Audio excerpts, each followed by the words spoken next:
el Imperio Otomano. En 1453 sometieron al Imperio Bizantino, cuya capital, Constantinopla, pasó a llamarse Estambul. En el siglo XVII, en su máximo apogeo, los otomanos sitiaron Viena. Su imperio se extendía sobre 3 continentes, del Mar Negro al Mar Rojo, imponiendo su ley en un mosaico incomparable de pueblos y creencias. Sin embargo, en un siglo el Imperio Otomano iba a disolverse. El impacto de su caída se dejó escuchar desde los Balcanes hasta Oriente Medio.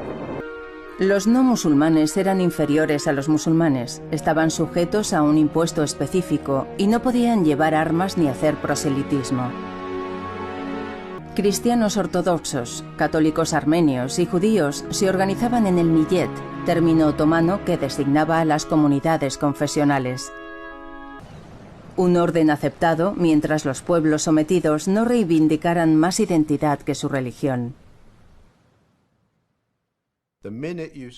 En cuanto apareció la política, el sistema se desmoronó. Es lo que sucedió en el siglo XIX y fue el gran desafío del Imperio Otomano. El nuevo mundo político que iba a desafiar al imperio nació de los ideales de la Revolución Francesa, de las nuevas aspiraciones del pueblo a la libertad y a la emancipación, algo irreconciliable con la idea misma de imperio. Los griegos fueron los primeros en cuestionar el yugo otomano. En 1821 estalló una revuelta. Muy pronto se convirtió en una auténtica guerra de independencia. El sentimiento de una identidad griega existía mucho antes de que comenzara el siglo XIX. Se fundamentaba en la herencia de la Grecia antigua y sobre todo en la religión cristiana ortodoxa. Ese sentimiento de identidad era compartido por la totalidad de los cristianos de los Balcanes.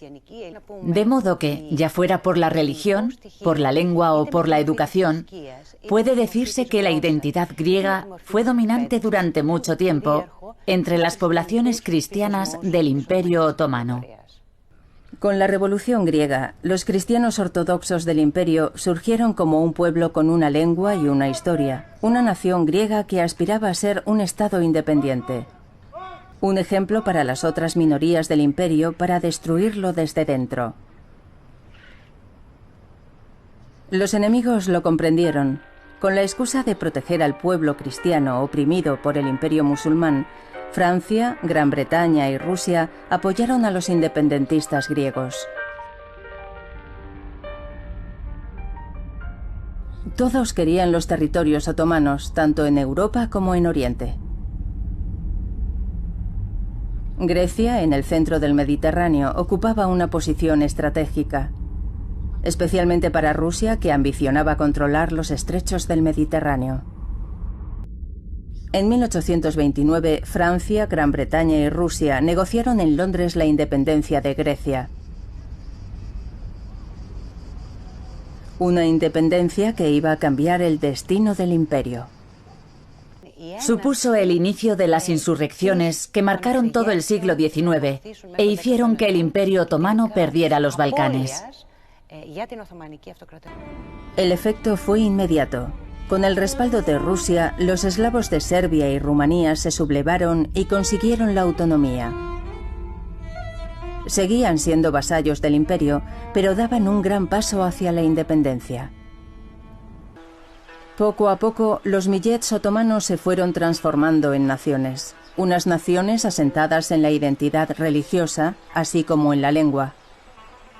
El gran problema del Imperio Otomano era Rusia. Rusia quería destruir ese imperio porque se consideraba la protectora de los eslavos, concretamente de los Balcanes. En junio de 1878, las grandes potencias europeas se reunieron en el Congreso de Berlín. Había llegado el momento del gran reparto. Rusia, victoriosa, toma los territorios del Cáucaso. Consiguió que se crease un nuevo estado cristiano, Bulgaria. Oficialmente vasallo del Imperio Otomano, pero en realidad bajo tutela rusa. Rumanía, Montenegro y Serbia ganaron definitivamente su independencia. En cuanto a Bosnia-Herzegovina, fue ocupada por Austria-Hungría, contrarrestando así la influencia rusa en los Balcanes. En total, el imperio de Abdulhamid perdió más de 200.000 kilómetros cuadrados en Europa. Francia había conquistado la Argelia otomana. En 1881 se apoderó de Túnez. Al año siguiente le llegó el turno a Egipto, que fue ocupado por Gran Bretaña. A través del canal de Suez se acercaba a India, la joya de su imperio colonial.